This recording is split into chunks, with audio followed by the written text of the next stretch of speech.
बढ़ते भारत की शान।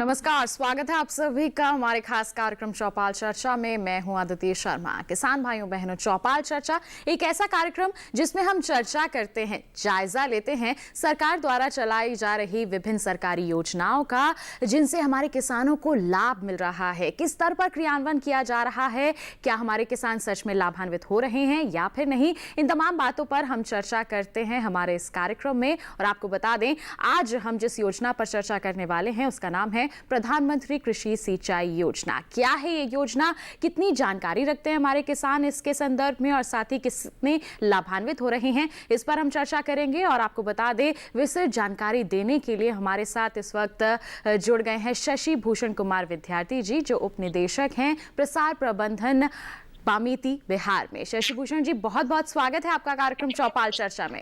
धन्यवाद। सबसे पहले जानना चाहेंगे, सरकार की ये अच्छी पहल है प्रधानमंत्री कृषि सिंचाई योजना, क्योंकि हम अगर खेती बाड़ी की बात करते हैं, जल का बहुत ही ज्यादा महत्व होता है। तो इस योजना के बारे में क्या कहेंगे, किस उद्देश्य से शुरुआत की गई थी इस योजना की?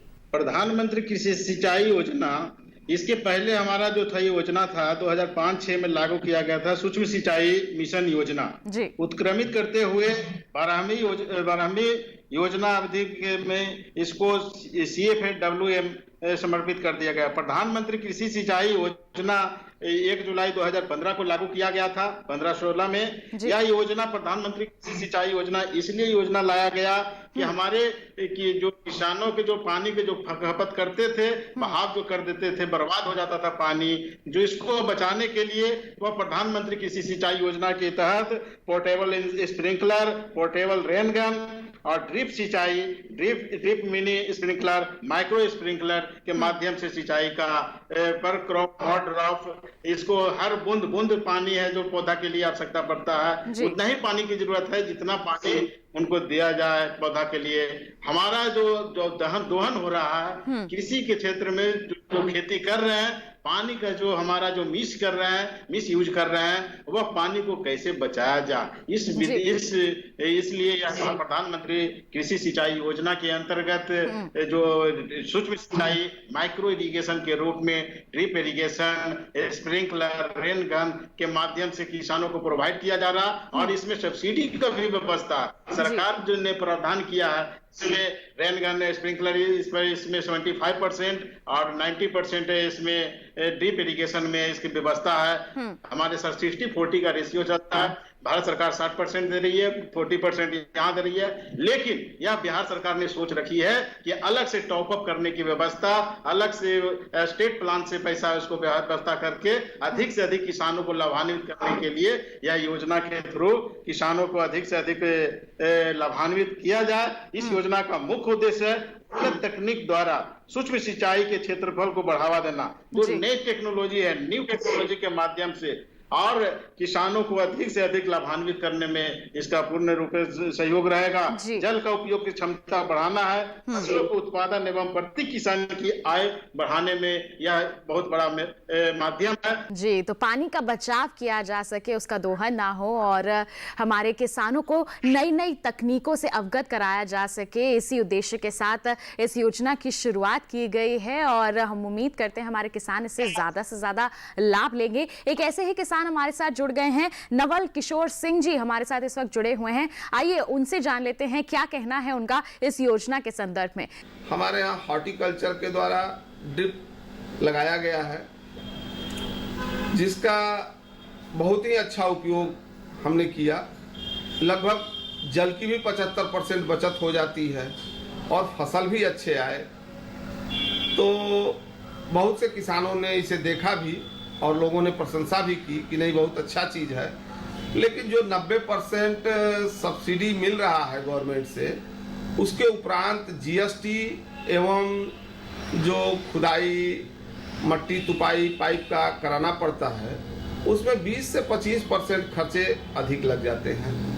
तो गवर्नमेंट कम से कम सब्सिडी तो दे रही है, लेकिन जीएसटी उस पर न लिया जाए तो किसान अधिक से अधिक उसका लाभ उठा सकते हैं। और हमारे इलाके में किसान बहुत ही इच्छुक हैं। थोड़ा सा जीएसटी वगैरह से उनको परेशानी हो रही है।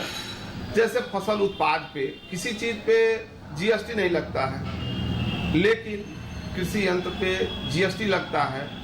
ये हमारा गवर्नमेंट से अनुरोध है कि कृषि यंत्रों पे जीएसटी ना लगाया जाए।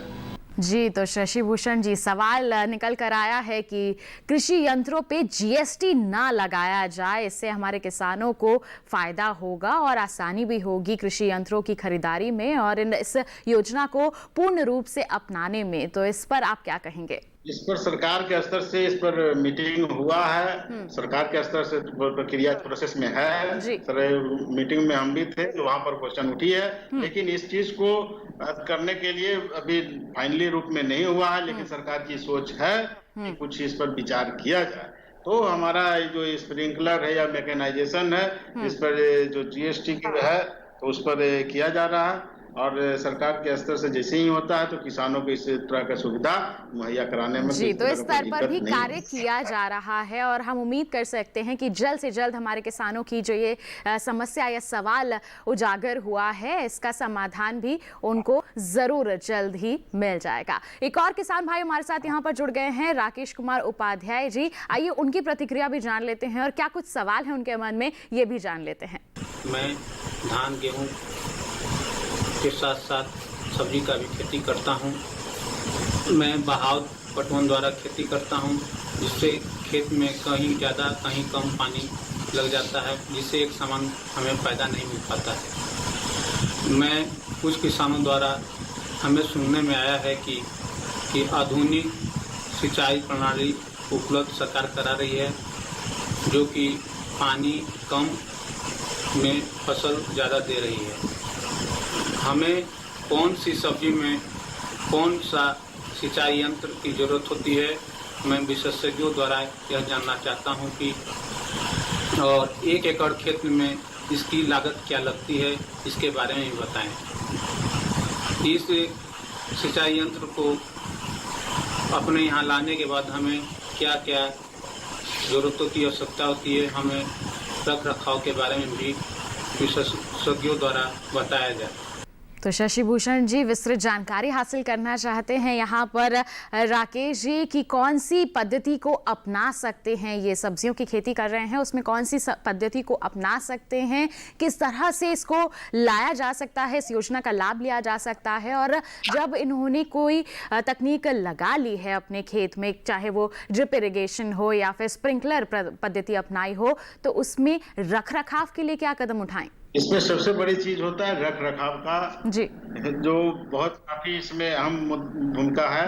और हम ड्रिप इरिगेशन लगाए हैं तो उसको किस तरह उसका जो टेस्ट करना है, उसको ट्रेनिंग की एक आवश्यकता है छोटा सा, जो चाहे डीलर के द्वारा भी ट्रेनिंग दे दिया जाता है, जो लगाते हैं तो वो बता देते हैं कि किस तरह है, जो उसको जैसे साफ सफाई करना है, ये डेली के कौन सा पार्ट्स देखना है, 1 सप्ताह में कौन सा पार्ट्स देखना है। तो उस तरह डीप जहां पर पानी बूंद गिरता है किसी तरह का डैमेज नहीं है, कहीं रुकावट तो नहीं हो रहा, तो वो रख रखाव की होना चाहिए, उसकी जानकारी होनी चाहिए, ताकि हमारा जो सभी प्लांट के लिए जो पौधा की आवश्यकता होता है, बूंद बूंद वहां पानी गिरना है, उसको है जो अधिक से अधिक, क्योंकि रख रखाव में यदि सही ढंग से नहीं करेंगे तो वो फेल्यूर हो जाएगा। जानकारी के अभाव में हम नहीं कर सकते हैं। तो इसको हम लोग इसको प्रशिक्षण देकर प्रशिक्षण दिया जाए और दिखाया जाए कि किस तरह उनके प्लॉटों पर जो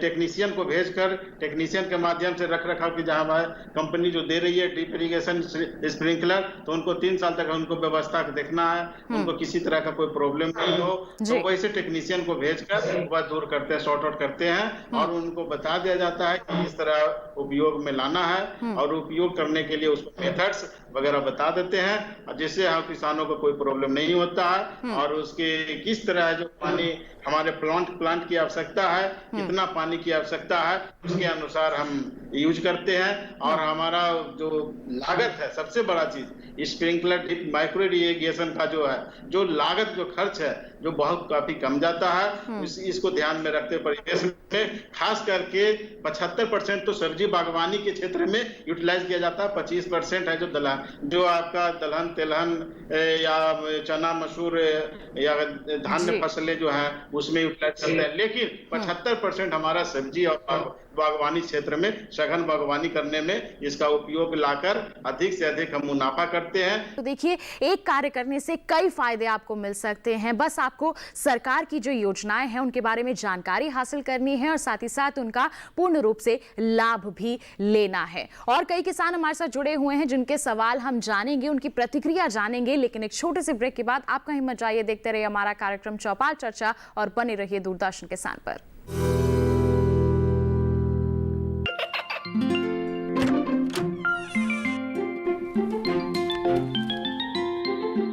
ये क्या हो रहा है?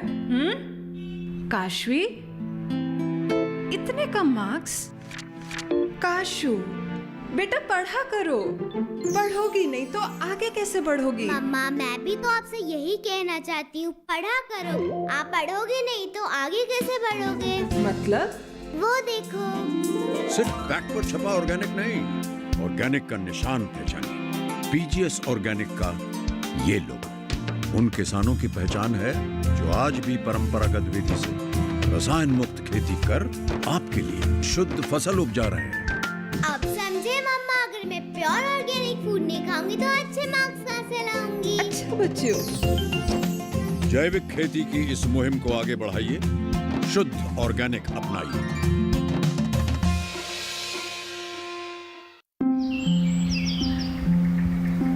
अरे अरे अरे क्या कर रहा है? इधर इधर इधर, हम बोल रहे हैं तेरे बीजू का। पुतला बोल रहा है? हाँ, पक्षियों से तो हम खेत को बचा लेते हैं, पर इन घातक रसायनों से कैसे बचाएं? मतलब? देख बेटा, तू जो ये अंधाधुंध रसायन मिलाता है ना, मिट्टी की सेहत बिगड़ने लगी है। और जब माटी ही कमजोर पड़ जाएगी तो उपज कैसे सेहतमंद होगी? अरे पहले ऐसा नहीं था। पूछना अपने बड़े बुजुर्गों से, कैसे फसल लहलहाती थी, शुद्धता झलकती थी। हाँ, माटी भी तंदुरुस्त और लोग भी। पहली वाली बात कहाँ? पर अब तो सभी डाले हैं। सब नहीं, आज भी लाखों जागरूक किसान परंपरागत विधि से फसल उगा रहे हैं। खर्चा कम और उपज की कीमत भी बेहतर पा रहे हैं। ठीक है भाई, मैं भी आज से जैविक खेती शुरू करूंगा। माटी से प्रेम की परंपरा है, परंपरागत खेती।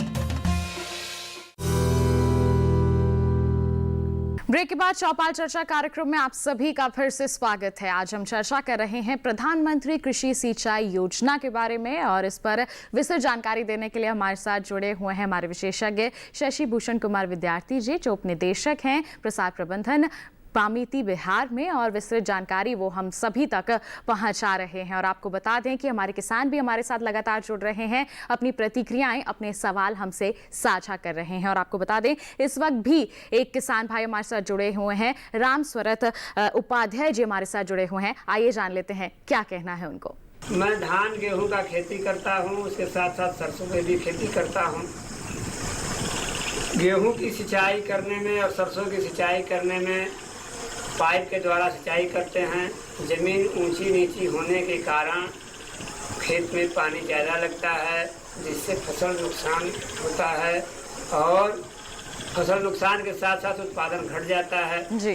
तो मैं ये पूछना चाहता हूँ, जानना चाहता हूँ कि 2 एकड़ ज़मीन में कौन सी विधि अपनानी होगी जिससे कि पानी कम लगे और फसल अच्छी हो। तो शशि भूषण जी क्या कहेंगे आप? 2 एकड़ जमीन है, कौन सी आधुनिक तकनीकी अपना सकते हैं, कौन सी पद्धति की आप सलाह देंगे इनको? 2 एकड़ जमीन है तो एक मॉडल हम जो पूर्व में चर्चा कर चुके हैं, इसमें समेकित कृषि प्रणाली के माध्यम से वह 2 एकड़ जमीन का एक मॉडल बना ले। 50% धान गेहूं जो लगा रहे हैं। 1 एकड़ का जमीन है जो हमारा इंटीग्रेटेड फार्मिंग सिस्टम में, जैसे बकरी पालन, मत्स्य पालन, मधुमक्खी पालन, ये सब चीज करके जिस तरह मॉडल बनाकर वह किसानों के द्वारा आगे बढ़ा सकते हैं और वह मॉडल के रूप में तैयार करके वह इनकम, क्योंकि हमारे किसान भाई का कंटिन्यू आमदनी की जरूरत पड़ता है, कंटिन्यू पैसा की आवश्यकता पड़ता है, लेकिन हम समेकित कृषि प्रणाली का 2 एकड़ का मॉडल यदि हम बनाते हैं, वह 2 एकड़ मॉडल से आपको जैसे आपका इरिगेशन की व्यवस्था जो स्प्रिंकलर है, ड्रिप इरिगेशन है, माइक्रो इरिगेशन जो है, ये मेथड्स के माध्यम से हम ये प्लॉट को पानी, हर प्लांट पौधा को पानी देकर वह उत्पादन लागत हम कम करके और हम उत्पादन अधिक बढ़ा सकते हैं और किसी न किसी संस्थान अधिक जुड़ते हैं या समेकित कृषि प्रणाली की ओर जुड़ते हैं। जैसे हम तैयार करते हैं वर्मी कंपोस्ट, केचुआ खाद, तो वर्मी कंपोस्ट से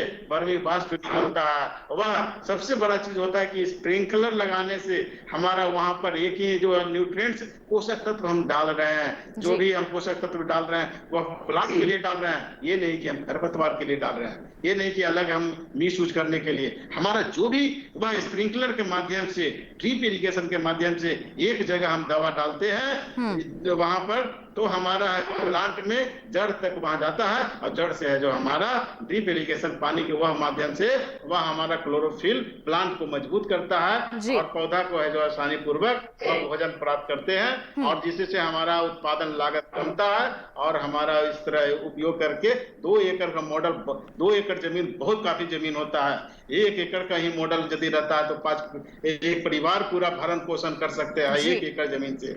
2 एकड़ तो बहुत काफी जमीन है, 2 एकड़ से है जो बहुत काफी आगे बढ़ सकते हैं। जी, तो शशि भूषण जी, इसी के साथ एक और हमारे साथ किसान भाई जुड़ गए हैं, रविशंकर सिंह जी हमारे साथ जुड़ गए हैं।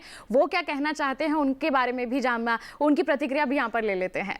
भविष्य के लिए जल बचाया जाए और कम पानी में अच्छी पैदावार लेने के लिए मैं प्रधानमंत्री सिंचाई योजना के तहत अपनी सब्जी के कुल 5 एकड़ खेत में मिनी स्प्रिंकलर सिस्टम लगवाया हूँ। इस सिस्टम को लगवाने के लिए बिहार कृषि उद्यान विभाग में प्रमाण पत्र के रूप में LPC और किसान रजिस्ट्रेशन के साथ आवेदन दिया, जिसके देने के साथ ही मुझे अपनी इच्छा अनुसार कंपनी जैन इरिगेशन सिस्टम को चुना और जिसके द्वारा बनाए गए अनुमानित राशि का 10% व 12% GST, लगभग 25% कुल राशि का रुपया विभाग में जमा करने के बाद यह सिस्टम मेरे खेत तक 20 से 25 दिन में पहुंच गया, जिसको लगवाने के लिए मुझे खुदाई और श्रम देना पड़ा, जिससे कुल मेरी राशि किसान का शेयर 40% पड़ गया इस सिस्टम को लगवाने के लिए। इस सिस्टम बहुत अच्छी तरह से काम कर रहा है। इस सिस्टम के द्वारा मेरा 35 से 40% जल का बचाव हुआ, जिसके लिए मेरे बिजली खर्च भी कम आई। इस सिस्टम की एक खास बात यह है कि इस पानी पूरे खेत में एक समान रूप से इसे छिटा जाता है और इसके साथ ही खाद और दवा भी पौधे को उसी के पानी के साथ मिल जाता है, जिससे पौधा बिल्कुल स्वस्थ और अच्छा है और जिसके चलते मेरी उपज बढ़ी और आमदनी भी बढ़ी। इसके साथ साथ ही कुछ सवाल भी है कि क्या हमारे पास ऐसी भी कोई योजना है जिससे सरकार इस योजना के तहत बारिश के जल को संचय करके और पूरे साल भर सिंचाई के लिए काम आवे। अगर ऐसी कोई योजना है तो उसके विषय में बताया जाए। जी, तो शशि भूषण जी देखिए, अच्छा सवाल इन्होंने किया है कि वर्षा जल संचयन के लिए भी किसी प्रकार की योजना चलाई जा रही है जिनसे हमारे किसानों को मदद मिल सके।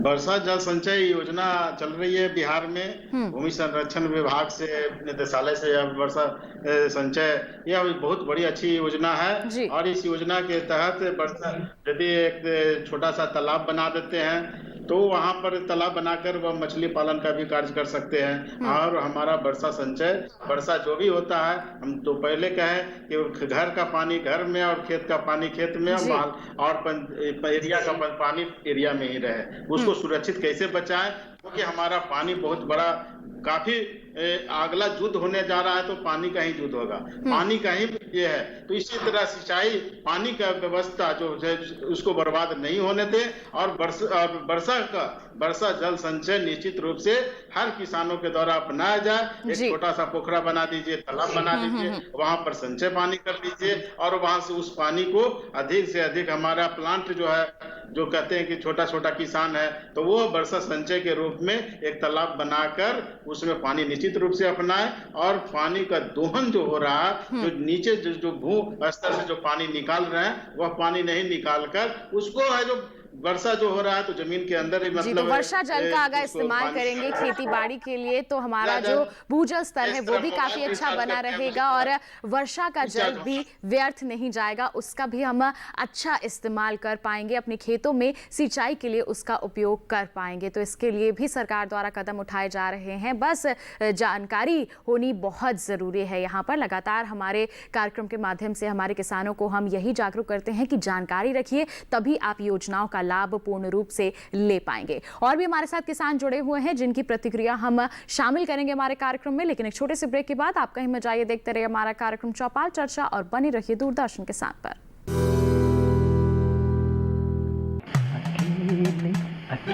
अरे वाह भैया, अकेले अकेले। अरे तू भी ले, पर खाएगा कैसे? मैं ऑर्गेनिक खेती की बात कर रहा रे बेटे। अकेले अकेले खेती कब तक करेगा? मतलब गांव में 20-25 किसानों का समूह बना के पंजीकरण करवा ले, फिर सरकारी ट्रेनिंग भी मिलेगी और मुफ्त जैविक बीज खाद भी। फिर पीजीएस ऑर्गेनिक की सरकारी मोहर के साथ तेरी उपज आकर्षक पैक में पहुंचेगी बड़े बाजार तक। अच्छा? हाँ। अरे भाई कहाँ चल दिया? सबको साथ लाने, आमदनी बढ़ाने। तो किसान भाई समझ गए ना, साथ मिलकर ऑर्गेनिक खेती कीजिए, अपनी परंपरा को आगे बढ़ाइए, ज्यादा मुनाफा कमाइए। माटी से प्रेम की परंपरा है परंपरागत खेती।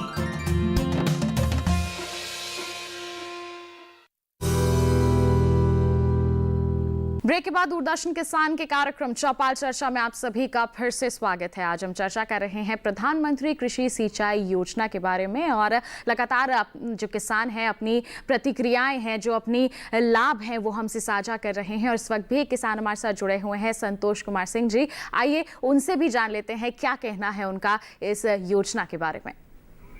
मैं इस वर्ष प्रधानमंत्री सिंचाई योजना के अंतर्गत अपने 3 एकड़ भूमि में मिनी स्प्रिंकलर लगवाया हूं।